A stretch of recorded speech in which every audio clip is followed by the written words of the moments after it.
Los trastornos mentales y del comportamiento se han convertido actualmente en una gran problemática dentro de las sociedades y las culturas.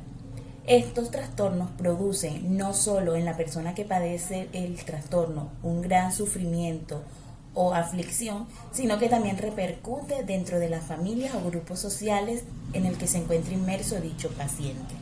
Es por esto que diversas organizaciones mundiales y también investigadores han puesto una especial atención a estos síntomas y anormalidades para llegar así a establecer unos criterios válidos y sólidos que sienten las bases de las nuevas clasificaciones de los trastornos mentales.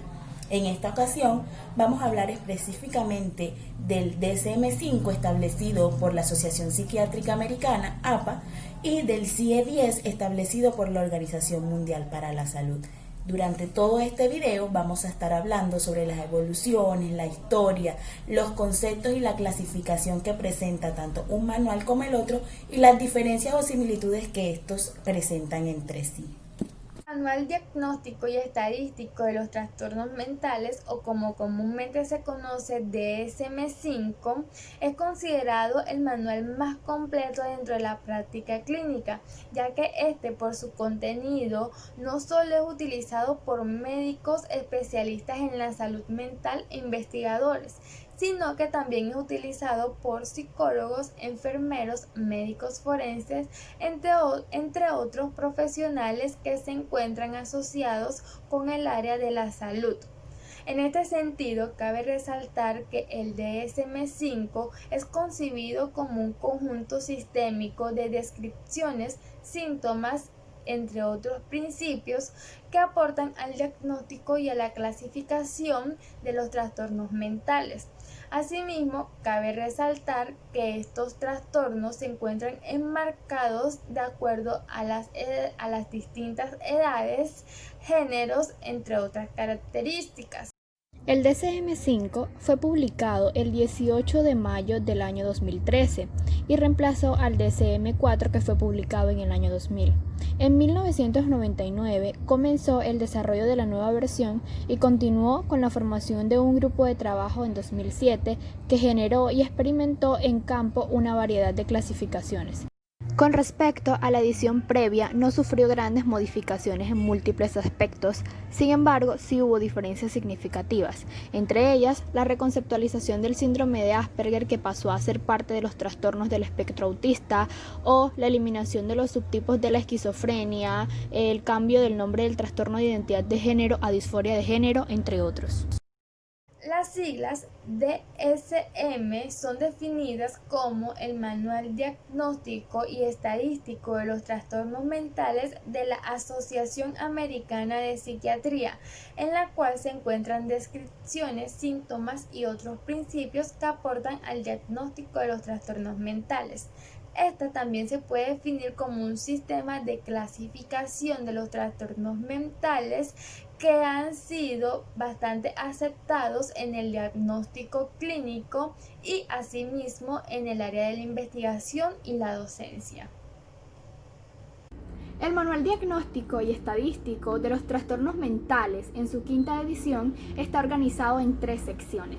La primera sección tiene como objetivo proporcionar pautas para el uso clínico y forense de este manual. La segunda sección nos permite encontrar los criterios y códigos diagnósticos de los diferentes trastornos. Estos están clasificados en 22 y los pueden observar en la siguiente tabla. La tercera sección recoge medidas dimensionales para la evaluación de los síntomas, criterios sobre la formulación cultural de los trastornos y una propuesta alternativa sobre la conceptualización de los trastornos de la personalidad, así como la descripción de las condiciones clínicas que aún se encuentran en estudio. Trastorno del desarrollo neurológico en el DSM-5 o trastorno del desarrollo psicológico en el CIE-10. Este grupo de trastornos tiene su origen en la etapa o periodo de desarrollo y se caracteriza por un déficit en el desarrollo que produce ciertas limitaciones en áreas específicas o globales, entendiendo esas áreas como la personal, la social, la académica o incluso el área ocupacional. La principal característica o síntoma de este grupo de trastornos es que se presenta una falta o un retraso en el desarrollo de las habilidades o destrezas motoras, en las habilidades del lenguaje o en las habilidades o destrezas de autoayuda. Esto si lo comparamos al resto o al grupo de pares en el que se encuentra inmerso el individuo. A continuación, en el siguiente cuadro, miraremos la clasificación que hay de este grupo de trastornos tanto en el DSM-5 como en el CIE-10 y observaremos que tienen grandes similitudes pero también algunas diferencias entre sí. Por resaltar alguna, vamos a poner el ejemplo del trastorno por discapacidad intelectual y trastorno del espectro autista, que así se encuentran delimitados en el DSM-5 de una manera individual, mientras que en el CIE-10 solamente el trastorno generalizado del desarrollo abarca todo este subgrupo. Respecto a la esquizofrenia y otros trastornos psicóticos del DSM-5. Bueno, ¿qué es la esquizofrenia? La esquizofrenia es un trastorno mental grave por el cual las personas interpretan la realidad de una manera totalmente anormal. La esquizofrenia puede provocar una combinación de alucinaciones, delirios y trastornos graves en el pensamiento y en el comportamiento que afecta el funcionamiento diario. Esto puede incapacitar a las personas y ellas requieren de tratamiento durante toda su vida.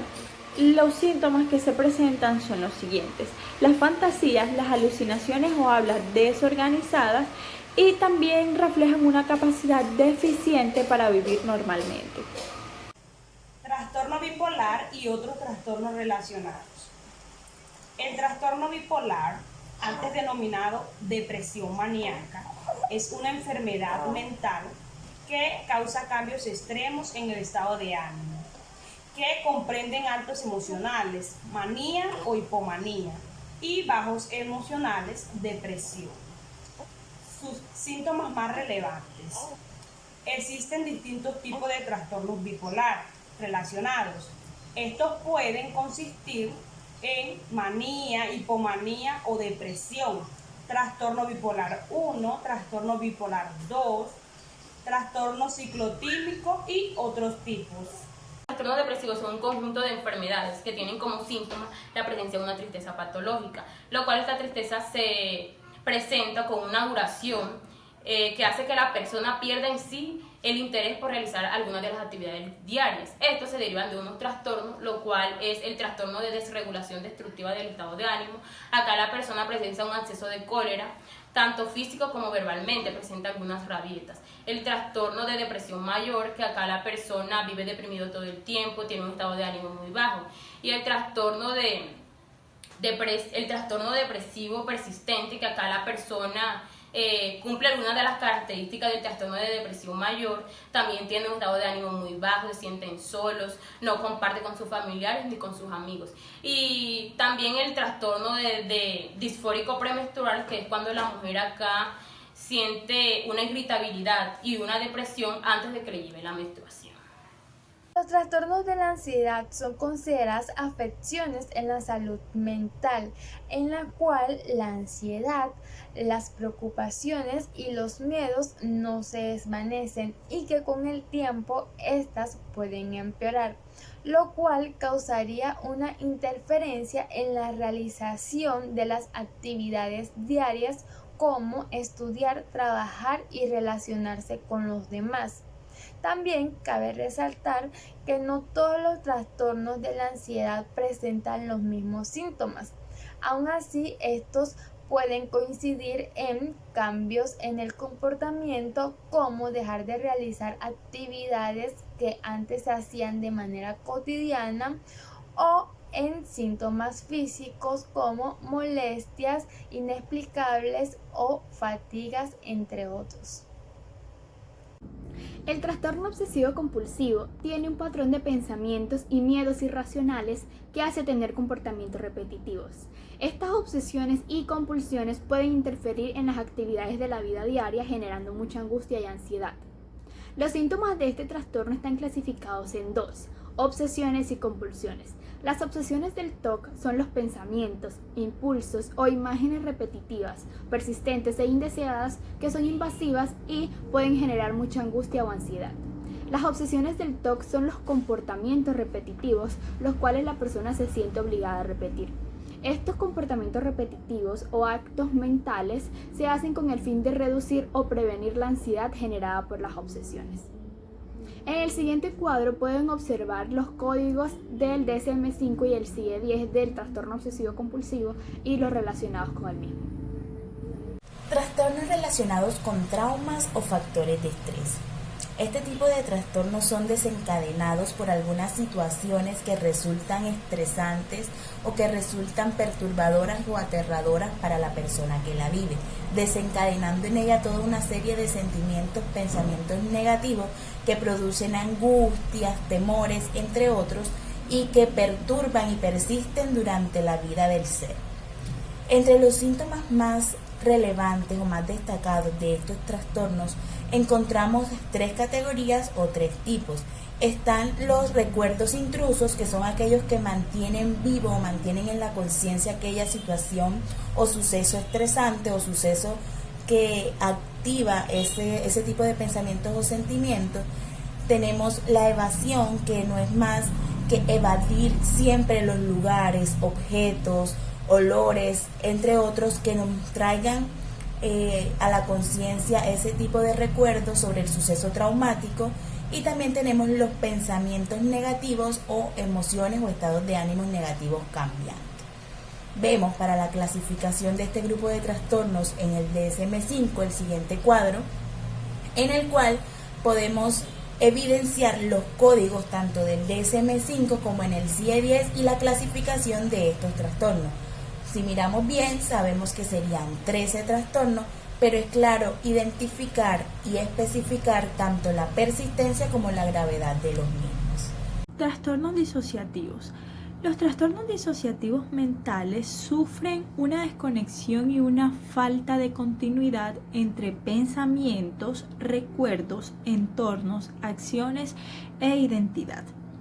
Una persona que sufre de trastornos disociativos escapa de la realidad de forma involuntaria y comúnmente muy poco saludable.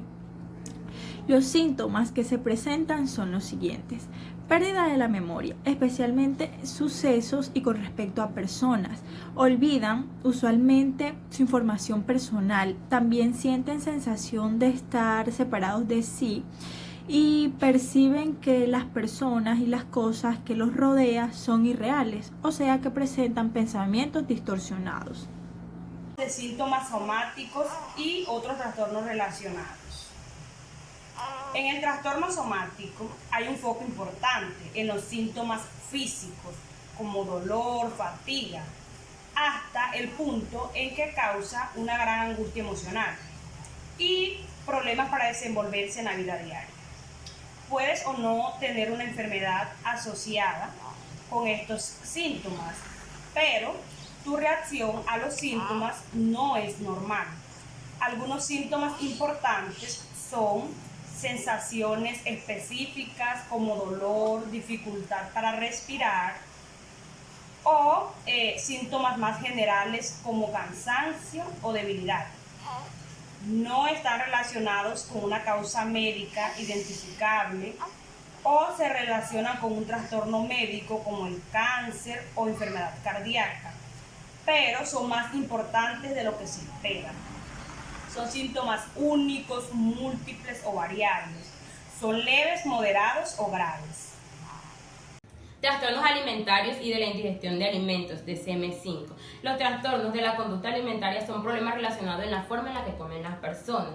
Estos pueden afectarle a la persona tanto sus emociones como sus relaciones personales. Existen distintos tipos de trastornos de la conducta alimentaria.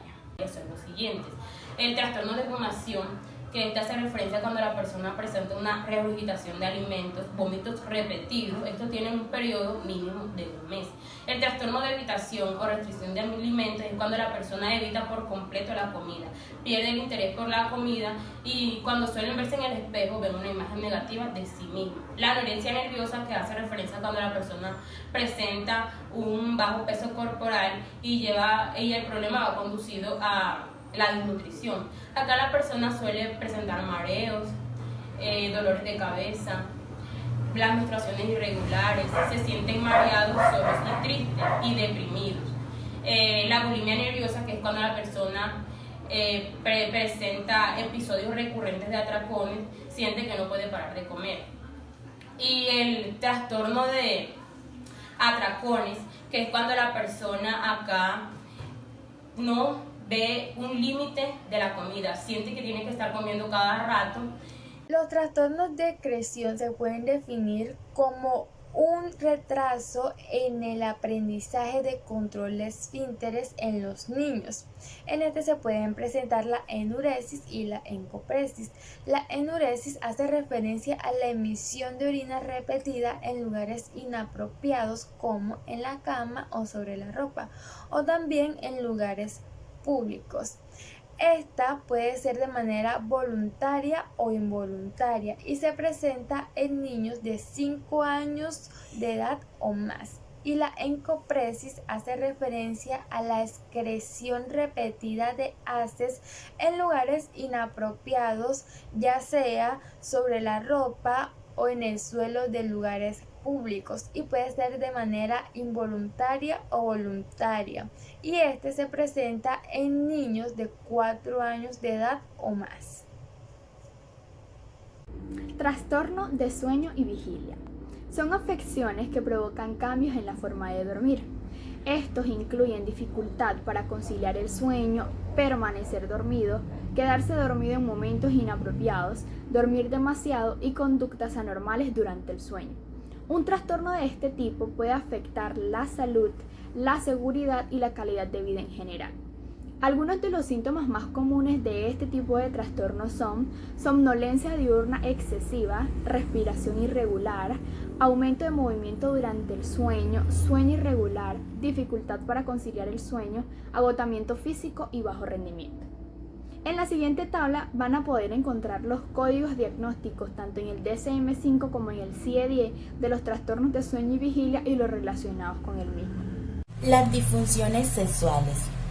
Esta clasificación se encuentran todas aquellas alteraciones que se evidencian en cualquiera de las fases de la respuesta sexual y que traen consigo respuestas o pensamientos o emociones que impiden el goce o la satisfacción de la persona frente a cualquier acto sexual o frente a su sexualidad.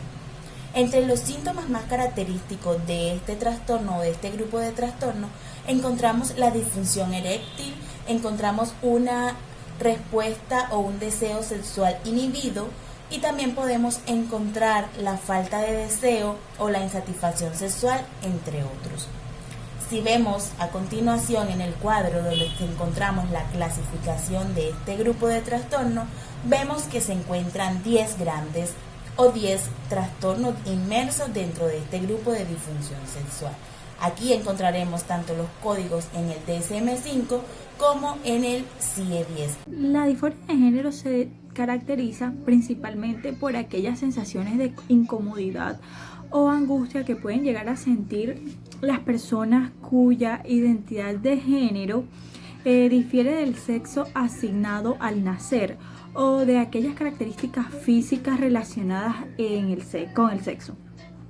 Bueno, ahora encontramos los síntomas. ¿Cuáles son aquellos síntomas que caracteriza la disforia de género que encontramos en la disforia de género?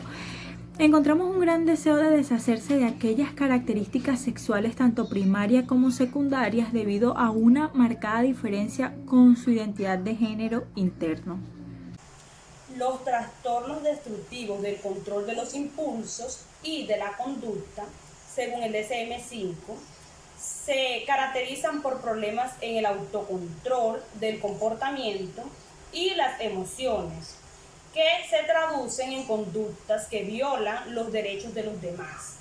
Por ejemplo, agresión o destrucción de la propiedad, o llevan al individuo a conflictos importantes frente a las normas de la sociedad o alguna figura de autoridad. Dentro de los trastornos destructivos del control de los impulsos y de la conducta se encuentran los siguientes: trastorno negativista desafiante, trastorno explosivo intermitente, trastornos de la conducta, trastorno de la personalidad antisocial, piromanía y cleptomanía. trastornos relacionados con sustancias y trastornos adictivos. Los trastornos relacionados con sustancias se dividen en dos grupos, como lo son trastornos por consumo de sustancias y trastornos inducidos por sustancias. Los trastornos relacionados con sustancias abarcan 10 clases de drogas distintas, como lo son el trastorno por consumo de alcohol, la cafeína, el cannabis y otros alucinógenos, con categorías separadas para la fencitilina. Se dan los sedantes, los opiáceos, los hipnóticos y los ansiolíticos, la cocaína y otros sedantes, el consumo de tabaco y otras sustancias desconocidas. Los trastornos neurocognitivos hacen referencia a trastornos mentales que afectan a las funciones neurocognitivas, entre las que se pueden encontrar la memoria, la percepción y la resolución de problemas. También cabe resaltar que entre los trastornos cognitivos más directos se pueden encontrar la amnesia, la demencia y el delirium.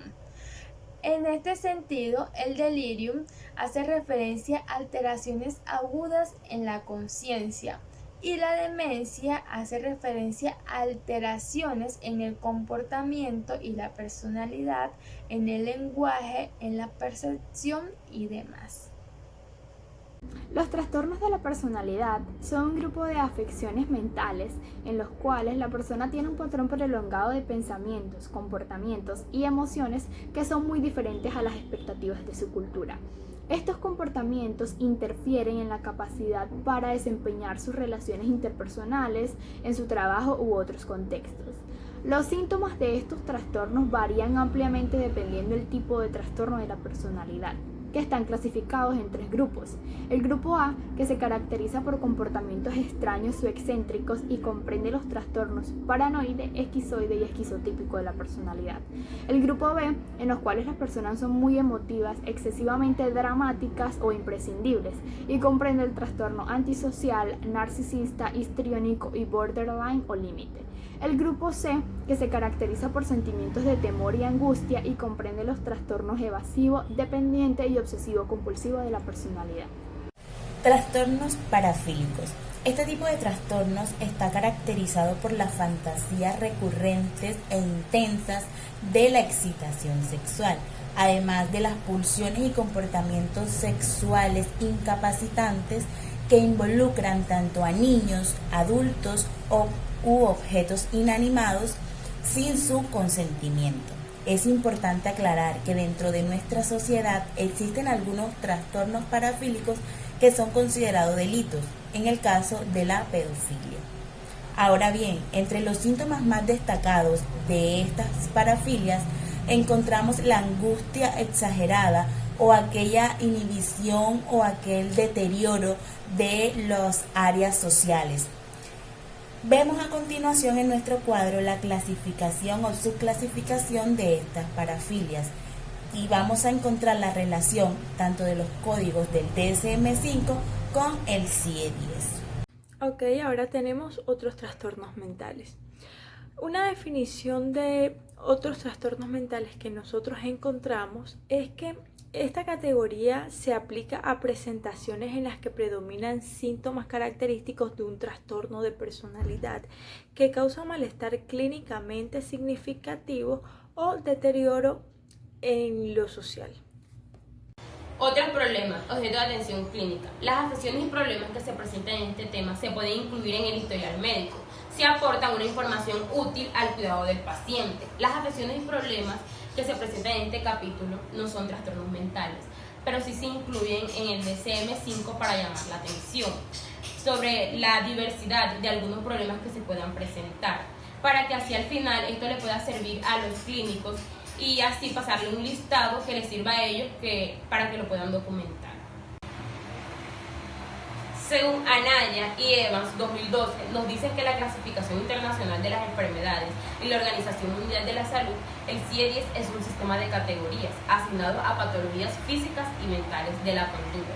Este manual nos sirve como una herramienta estandarizada que nos va a facilitar la información tanto clínica para posibilitar en sí la evaluación, siendo en sí una gran utilidad tanto para los clínicos y para los investigadores.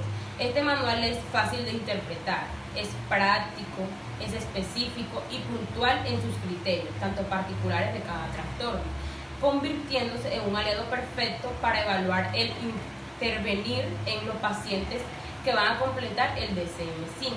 Este nos va a permitir una precisión a una fácil interpretación de cada síntoma, de cada diagnóstico adecuado en cada intervención persistente.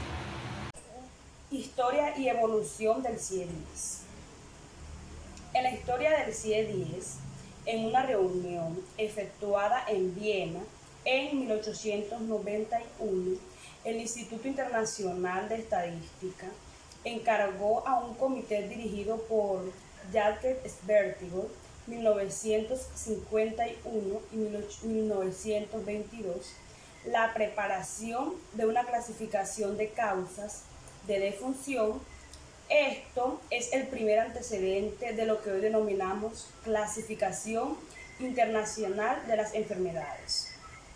El listado CIE-10 tiene su origen en la lista de causas de muerte, cuya primera edición se editó en el Instituto Internacional de la Estadística en 1893. Esta clasificación recibió aprobación general y fue acogida por varios países y numerosas sociedades.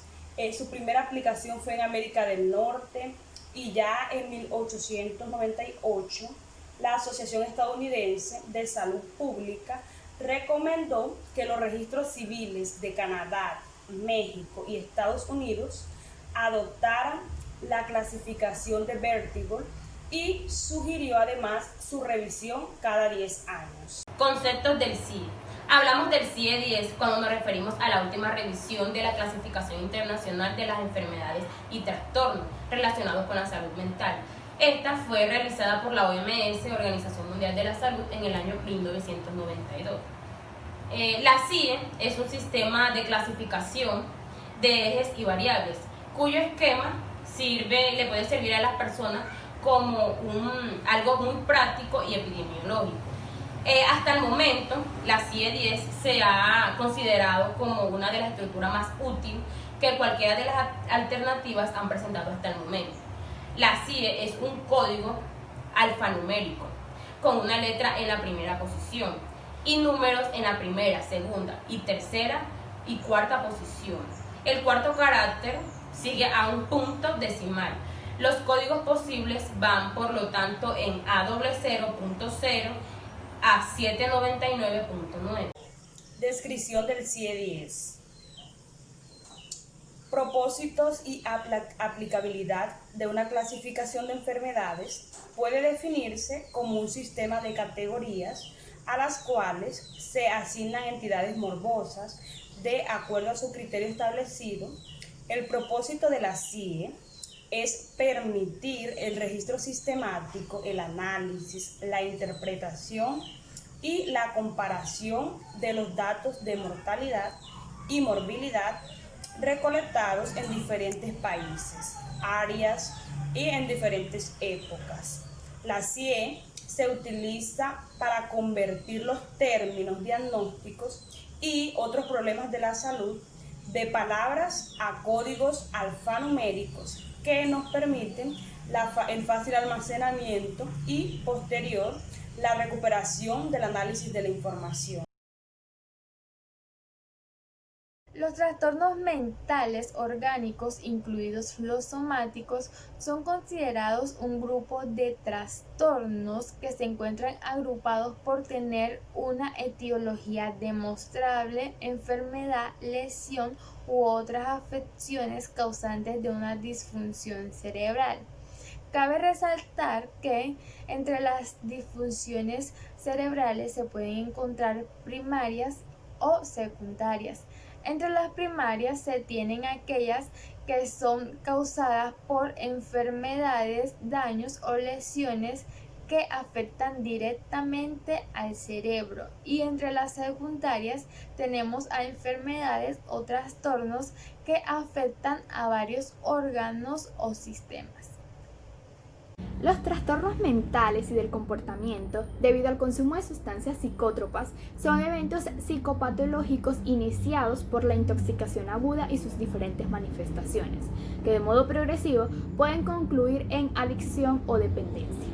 El consumo de sustancias psicótropas genera cambios en la neurotransmisión cerebral, afectando el sistema límbico y diferentes áreas de la corteza, desencadenando signos y síntomas característicos de cada sustancia. De igual forma, afectan los sistemas dopaminérgico, serotoninérgico, GABAérgico, entre otros. En el siguiente cuadro pueden observar los códigos diagnósticos tanto en el DSM-5 como en el CIE-10. Como pueden notar, en el CIE-10 los trastornos hacen parte de uno general que son debido al consumo de sustancias psicótropas. En el DSM-5 estos son generales y cada uno tiene una subdivisión, a excepción de la cocaína, que hace parte de los trastornos por consumo de estimulantes.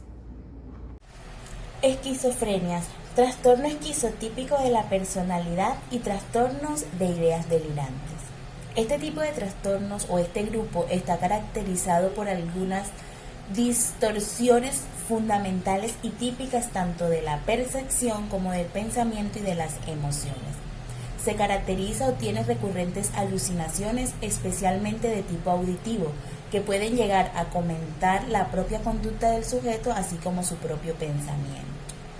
Entre los síntomas más destacados de este grupo de trastornos encontramos una apatía marcada, así como un empobrecimiento de su lenguaje y una incongruencia dentro de la respuesta emocional que el sujeto transmite. Bien, para la clasificación de este grupo de trastornos podemos encontrar en el siguiente cuadro que se divide o se subdivide en 6 categorías más que a su vez tienen inmerso otro tipo de trastorno. Relacionando entonces los códigos del DSM-5 con el CIE-10 podemos evidenciar dicha clasificación. Trastorno del humor afectivo. Bueno, los trastornos del humor afectivo se caracterizan principalmente por presentar episodios depresivos, hipomaníacos y maníacos. Las características de los trastornos del humor afectivo son la tristeza, episodios de llantos frecuentes, dormir demasiado, inquietud e irritabilidad. Bueno, estos síntomas son severos y causan sufrimiento tanto como para el paciente como para su familia. Trastornos neuróticos es secundarios a situaciones estresantes según el CIE-10. Trastornos de la ansiedad que se ponen en marcha exclusiva o predominantemente en ciertas situaciones bien definidas o frente a objetos externos al enfermo, que no son en sí mismos como generalmente peligrosos. En consecuencia, estos se evitan de un modo específico o si acaso son afrontados con temor. La ansiedad fóbica no se diferencia ni vivencial, ni comportamental, ni fisiológicamente de otros tipos de ansiedad. Trastornos del comportamiento asociados a disfunciones fisiológicas y a factores somáticos, CIE-10. Aquí se agrupan 2 síndromes muy importantes y claramente delimitados, como lo son la anorexia nerviosa y la bulimia nerviosa. Estos son trastornos, además de otros trastornos bulímicos y menos específicos, acompañados de la obesidad y algunas alteraciones psicológicas. Aquí se dará una breve descripción de cada uno de estos trastornos que lo acompañan, como lo son la anorexia nerviosa típica, que cumple algunas de las características de la anorexia nerviosa. Acá la persona tiene un pavor a estar gordo. La bulimia nerviosa, la hiperfagia asociada con otros trastornos psicológicos, los vómitos que van relacionados con estos trastornos psicológicos, acá se producen unos vómitos autoinducidos. Los otros trastornos de la conducta alimentaria y trastornos de la conducta alimentaria sin especificación. Retraso mental. Aunque este término hoy en día no es muy utilizado y es una de las diferencias con el DSM-5, que en este lleva por nombre discapacidad intelectual, es una afección diagnosticada antes de los 18 años de edad, que incluye un funcionamiento intelectual general por debajo del promedio y una carencia en el desarrollo de destrezas y habilidades necesarias para la vida diaria. Dentro de los síntomas de este trastorno nos encontramos que hay un retraso en el desarrollo de habilidades motoras, en el desarrollo del lenguaje, en las habilidades de autoayuda y más cuando lo relacionamos con sus pares, una insuficiencia para crecer intelectualmente, incapacidad para adaptarse, para entender, para acatar normas sociales, una falta de curiosidad y un comportamiento infantil continuado. En el siguiente cuadro podemos encontrar los códigos diagnósticos tanto en el DSM-5 como en el CIE-10 del retraso mental y sus derivaciones. Trastorno del comportamiento y de las emociones del comienzo habitual de la infancia y de la adolescencia. Bueno, este es un grupo de trastornos caracterizado por un comienzo precoz, la combinación de un comportamiento hiperactivo y pobremente modulado por una marcada falta de atención y continuidad en aquellas tareas que producen estos problemas y que se presentan en las situaciones más variadas y persisten a lo largo del tiempo. Los síntomas que caracterizan el trastorno del comportamiento y de las emociones del comienzo habitual en la infancia y la adolescencia son los impulsos. Estas personas están propensas a sufrir accidentes, carecen de prudencia y también plantean problemas de disciplina por saltarse las normas. Diferencias y similitudes entre el DSM-5 y el CIE-10. Iniciando porque el DSM-5 es un manual de referencia centrado en los trastornos mentales. El CIE-10, por su parte, no solo incluye alteraciones de la psique, sino el conjunto de trastornos y enfermedades médicas que pueden aparecer en el ser humano. Por otra parte, el DSM-5 tiene como objetivo una descripción sistemática y precisa de los criterios diagnósticos y características propias de cada trastorno. El CIE-10 se orienta a realizar un registro y análisis de las características presentes en el trastorno. El DSM-5 ha sido elaborado por la Asociación Americana de Psiquiatría, siendo sin duda alguna una de las organizaciones americanas más relevantes del mundo en lo que respecta a problemas de salud mental. El CIE-10 ha sido elaborado por la Organización Mundial de la Salud. El sistema clasificatorio más conocido y sin duda alguno el más utilizado en América Latina es el DSM-5. Por otro lado, la mayoría de psiquiatras del mundo y especialmente en Europa emplean el CIE-10. El DSM-5 está basado en una perspectiva y un entendimiento de la psique basado en la mentalidad y la cultura occidental. El CIE-10 tiene más en cuenta la existencia de diferentes problemáticas más propias de otra cultura. En el DSM-5 es posible que algunas problemáticas no se acaben de ajustar a los criterios diagnósticos debido a algunos elementos culturales divergentes con respecto a los occidentales. Por su parte, en el CIE-10, este resulta más transcultural y permite mayor aplicabilidad en otras regiones del mundo con diferentes circunstancias y maneras de entender la realidad. De acuerdo a lo investigado y a lo planteado en el trabajo, se puede concluir que el DSM-5 y el CIE-10 son instrumentos muy importantes dentro del área de la salud mental, ya que estos contienen una clasificación y codificación internacional de los trastornos mentales. Asimismo, cabe resaltar que la realización de esta actividad permitió que se reforzara el conocimiento previo que se tenía acerca de estos instrumentos, algo que claramente ayuda y aporta de manera significativa a nuestro crecimiento profesional como futuros psicólogos.